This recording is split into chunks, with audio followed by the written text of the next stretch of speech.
You know, video games have come a long way over the years, not only in the graphics department but story-wise as well. Back in the early days, video game stories really became more complicated than simply having to rescue a princess from a castle. Nowadays, we've reached the point where a video game story can revolve around you having to rescue your son from a well, which is gradually filling up with rainwater. But in order to save your son, you have to play a dangerous game of Hangman. But in order to get the letters, you have to complete soul-like traps, which you discover the locations of by reading addresses scrolled across origami figures, which were sent to you by the Origami Killer. Now of course the game I'm referring to is Heavy Rain, which was released exclusively to the PlayStation 3 in 2010. If you were living under a rock for the period of 2010, you probably have no idea what kind of game Heavy Rain is, so let me sum it up for you. Heavy Rain is an interactive drama, action-adventure, psychological thriller. Or at least that's how Wikipedia describes it. Yeah, because that's the first thing that comes to your mind when you think about Heavy Rain, right? An interactive drama, action-adventure, psychological thriller.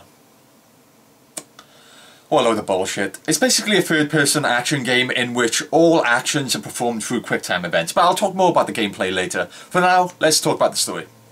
So in Heavy Rain, we jump back and forth between 4 different characters. In the world of Heavy Rain, the Origami Killer is at large. Who is the Origami Killer, you ask? Some sick fuck that kidnaps kids and then traps them inside a well filling with rainwater. He then has the fathers of the victims go through jigsaw traps to discover the location that their son's being held at. So here enters one of the 4 playable characters, Ethan Mars, a father sent into a spiral of depression after his retarded son decided to commit suicide by running in front of a car, but we'll talk more about that later.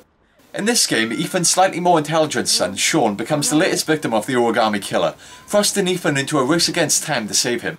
On the other hand, we have the other 3 playable characters. A private detective called Scott Shelby, or as he's more famously known as, that fat guy from Heavy Rain, a junkie FBI agent, Norman Jayden, and finally a journalist suffering from insomnia, Madison Page. All of the storylines for these 3 characters can simply be summed up by saying they're all trying to hunt down the Origami Killer. So there you have it. You have 3 characters trying to hunt down the Origami Killer, and then you have 1 character who's a victim of the Origami Killer. Being as this is a murder mystery, probably the more entertaining part of the story is trying to figure out who the killer is. Now back in 2010 when this game was first released, spoilers were all over the internet, so if you were interested in this game back then, there's a good chance you had the killer's identity spoiled for you before you could beat the game. So I guess the question I should be answering here is whether or not I thought the reveal was a good one. Well, I would love to answer that, but it's kind of tricky for me to do so since some little shit at my school spoiled it for me. But don't worry, I got my revenge. Anyway, even though I had the killer's identity spoiled for me, I'll try my best to comment on it. Now, there are some good things about the reveal of the killer, and there's some bad things. One thing I like about the reveal is that there are some genuine clues to who the killer is. Now, having said that, there are a few scenes in particular which purposefully attempt to throw your attention off the actual Origami Killer by using really cheap unfair tricks. Since describing these scenes would ruin the game, I won't talk about them until we get to the end of the review. The game does a good job of making the 4 characters appear likeable, perhaps except for Madison. I didn't really find Madison too interesting of a character. Most of the scenarios her character got involved in felt more like filler to me. Don't get me wrong, she did have a few memorable sequences, but like I said, few. To me the Madison character feels more like an obligatory female character that the developers shoehorned into the game to please feminists. And we all know how rowdy that crowd can get, don't we? Throughout the course of the game, some of the characters make borderline idiotic decisions. Also, speaking of bizarre character decisions, the Origami Killer does something towards the end of the game which I just didn't buy. It's impossible to go into detail about these things without spoiling the game, so I'll talk about these moments in the spoiler section of the review. For the most part, the dialogue and the voice acting is great, although there are a few moments that are kinda cringeworthy, but nothing extreme or common enough to ruin the game. Not much to say in the graphics department, environments and characters are well detailed. There were occasional moments where some objects just looked fucking disgusting, but it wasn't too distracting. Another thing I'll say is that during some of the more dramatic moments of the game, the quality of the voice acting often exceeded the quality of the facial animations, which kind of ruined the intensity of these moments. I mean, I don't really want to put down the developers or anything. I mean, there's only so far you can take a 2010 console game, but it was a little off-putting when you had to match this really passionate, enthusiastic voice with this not quite as passionate face. Your vast experience hasn't prevented 8 victims from being murdered. Fucking asshole! When it comes to the colour palette, the game has a lot of doom and gloom, but I wouldn't really say that's a bad thing. It's appropriate to the bleak story that's being told. Then even then, we do get some lively looking areas to spice things up. When this game was first announced, I was having trouble understanding what style of game this would be, and ended up with the false impression that this would be an open world game, which is totally incorrect. So allow me to explain. The game is made up of many different scenarios. In each scenario, you're restricted to a small area and control one of the 4 playable characters from a third-person perspective. In each scenario, you are tasked with whatever the character is attempting to accomplish at the time, which can range from interrogating someone for information or investigating a crime scene for clues. The crime scene investigations can get a bit redundant. Jayden has these weird futuristic glasses. You press R1 and the glasses scan the surrounding area by illuminating it with a green circle. If anything of interest appears in the circle, an icon pops up, prompting you to check out what it is. You don't have to put any actual thought into this or think like a detective. You just walk around the crime scenes constantly spamming R1 until you've uncovered all the clues. Then when it comes to reviewing all the clues, you just scroll through them all and Jayden analyses all of them for you and summarises any useful information gathered by each clue. Although it would be nice to give the player a bit more responsibility when finding and analysing the clues, the detective sequences are still somewhat enjoyable. Hearing Jayden narrow down the possible list of suspects is pretty satisfying. One thing heavily advertised about Heavy Rain is the fact that you can make decisions and face the consequences. And when they say this, they're referring to the fact that throughout the game there are many moments where you as the player have to make a decision for the characters.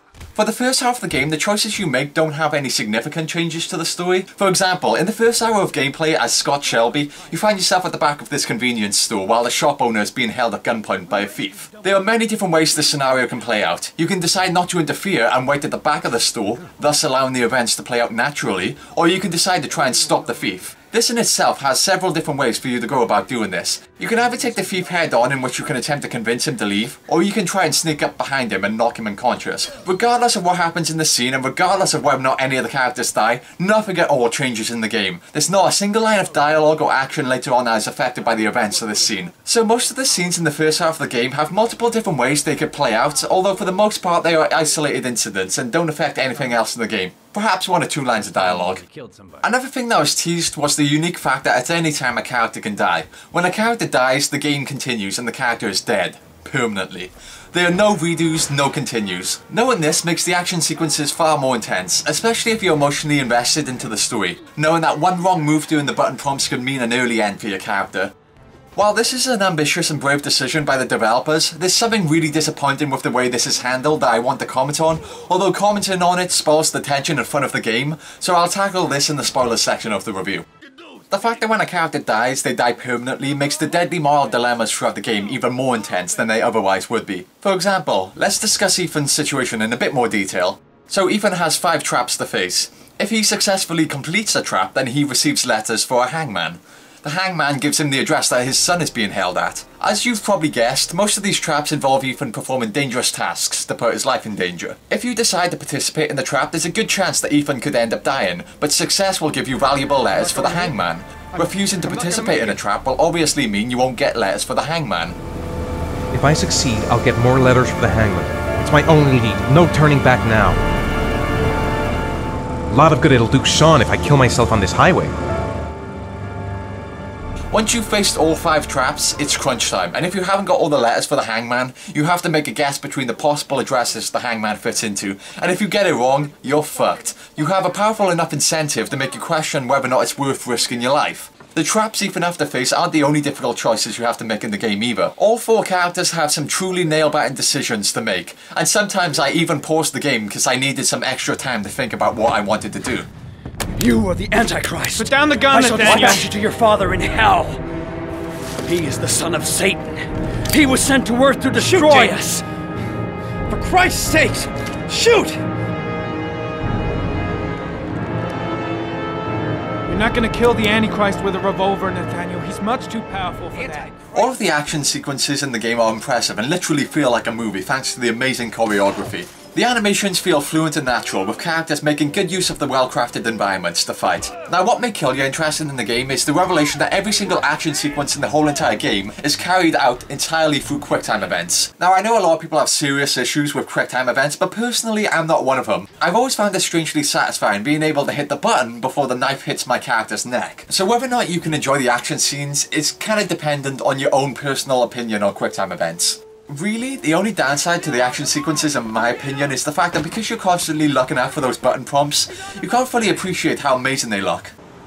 It's also worth noting that the QuickTime events aren't always as simple as you hitting one of the buttons on the controller. Sometimes you have to hold down multiple buttons at once. It's like playing Twister with your fingers. I really dug these moments. It's a shame there weren't a lot more of them.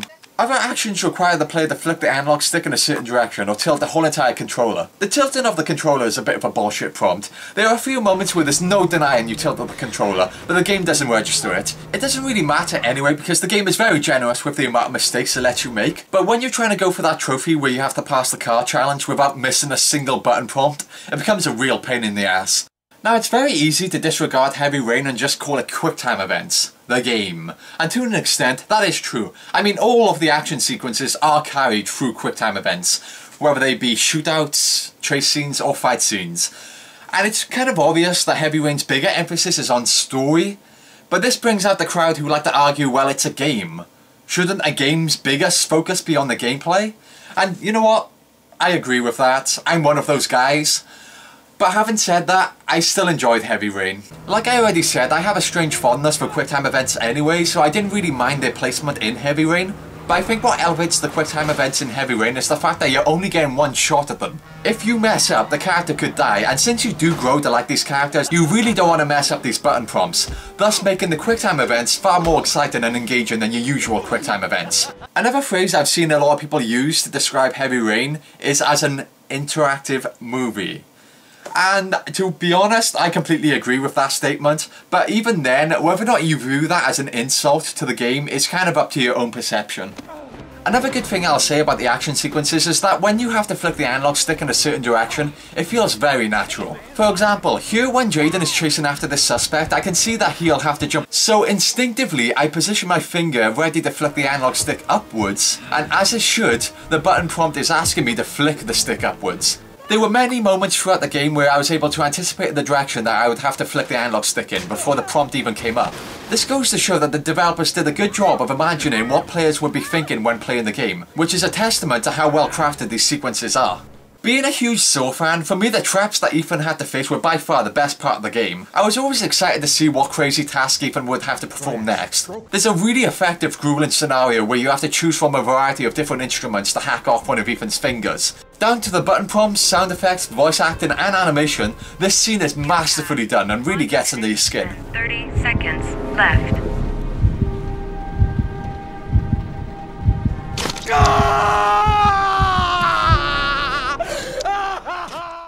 One part of the game a lot of people seem to criticise is the first hour or so of gameplay. The game starts off slow, and I mean really fucking slow. At the start you just perform mundane tasks like drinking orange juice, sketching or taking a piss or juggling some balls. I personally didn't have a problem with the slow start, but I totally understand why so many people dislike it. Some people try to defend the slow start by saying it's there to ease you into the style of gameplay so you can get used to the controls. I would say this style of gameplay is nothing revolutionary. People know what QuickTime events are. We don't need an hour-long tutorial of even setting up dinner plates on a table. Another argument people use to defend this part is by saying it's there to get you attached to the characters, so you'll feel for them later on when the game gets serious, which I suppose is true, but I do feel as if the whole prologue sequence is a tad bit too long and still could have been trimmed.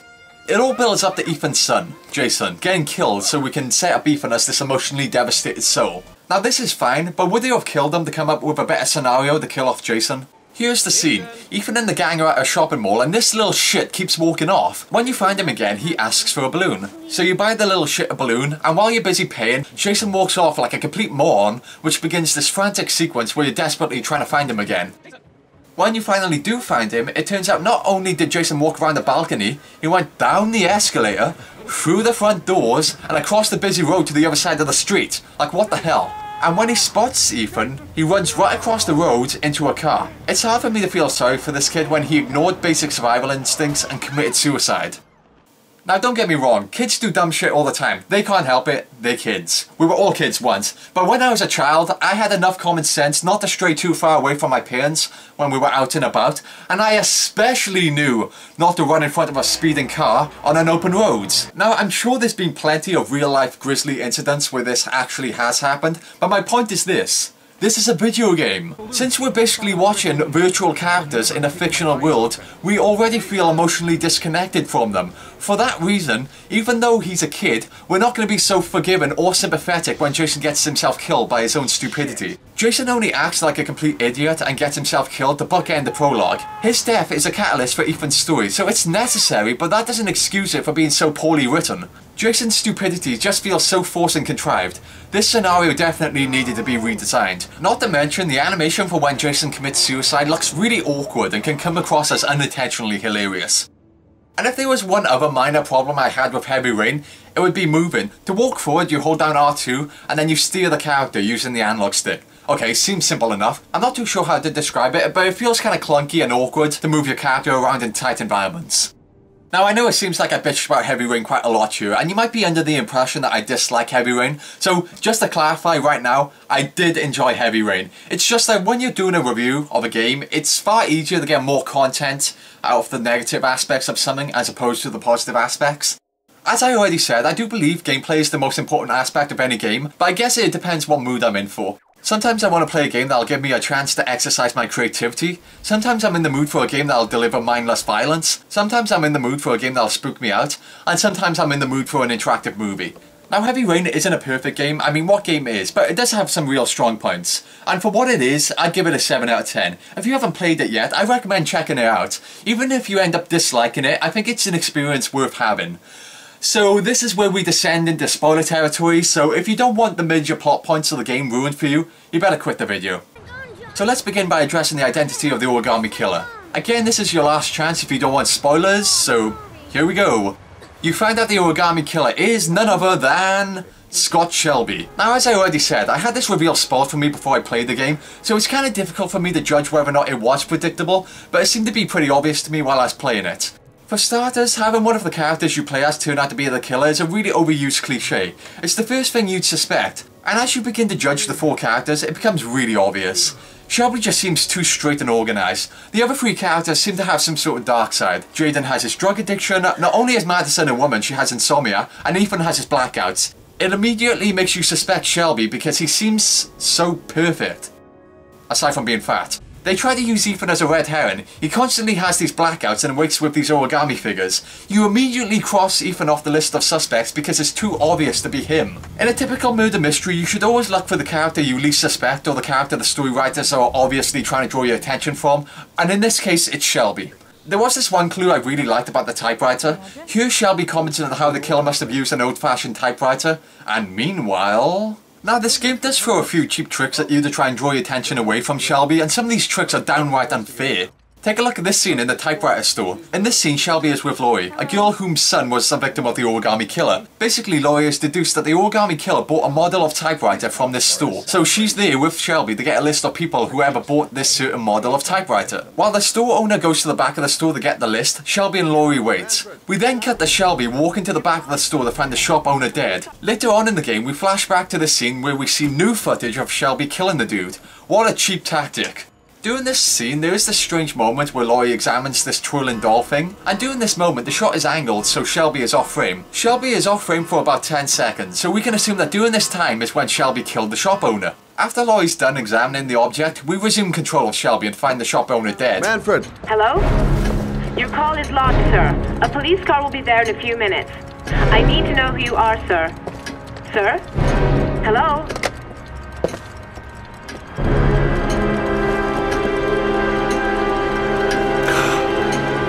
God, he's dead.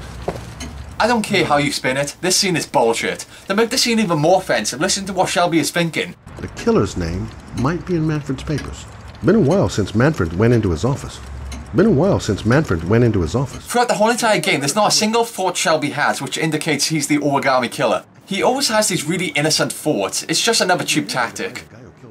At the end of the game, if you succeed in saving Sean as Ethan, Shelby shows up to reveal himself. Okay, so far it's fine, but when Ethan tries to open the well, Shelby pulls out a gun and tries to kill him. What the fuck is up with that? And before that happens, Shelby gives a little speech on how he's been searching for a father who is able to save his son and seems really genuine about it. So why would he suddenly want to kill Ethan? I guess you could justify it by saying, well, Shelby's a serial killer, he's crazy. But to me it feels more like an excuse to kickstart a fight scene.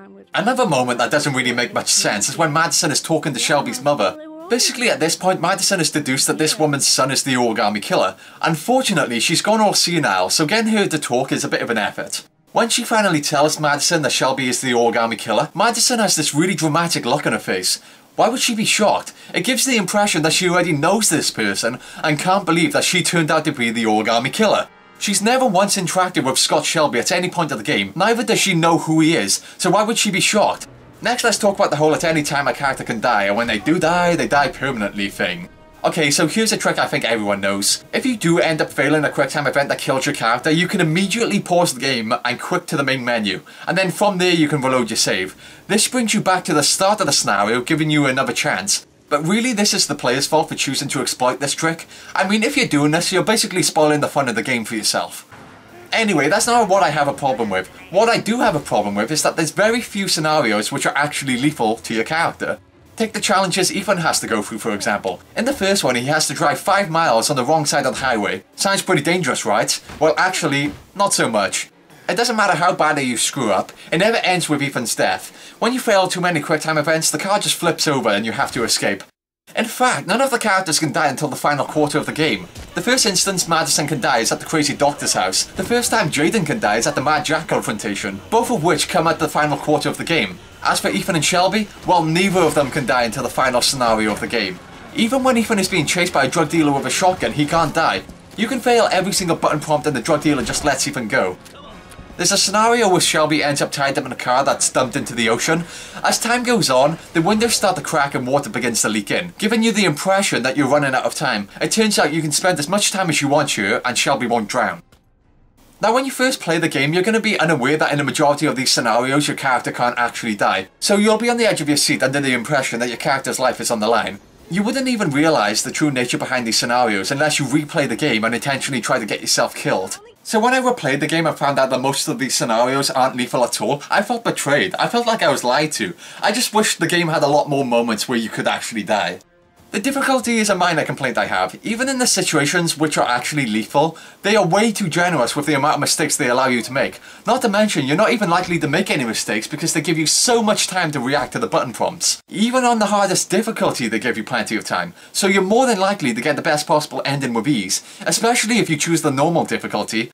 I guess I would have just liked one more extra difficulty setting, but it's not that big of a deal.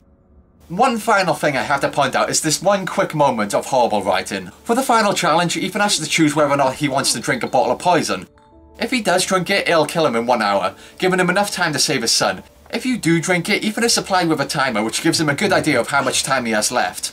Anyway, when you do finally save your son and the timer finally expires, this is how Ethan reacts. I love you more than anything in the world. I'm not dead. I took the poison an hour ago, and I'm not dead.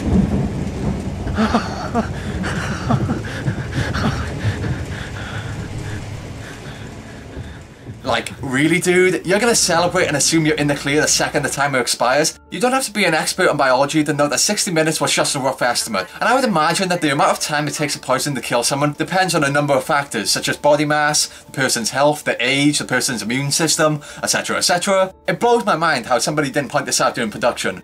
Anyway, I think I've bitched about the game long enough now. The game has plenty of outstanding moments. The scenario where Nathaniel has Blake at gunpoint was very intense, and it has a clever payoff if you let the scene play out for as long as possible. All of Ethan's challenges were a lot of fun. I especially enjoyed the butterfly challenge. The moment where you have to decide whether or not to kill the drug dealer as Ethan, just brilliant. The fight with the crazy doctor as Madison, the frantic rush to clear all your fingerprints, the decision to let Kramer live or die, when Madison is trapped in the burning apartment, Heavy Rain is full of great moments, and while it is easy to bitch about its many flaws, these great moments make it all worth it. I'm a father too, but I have no choice.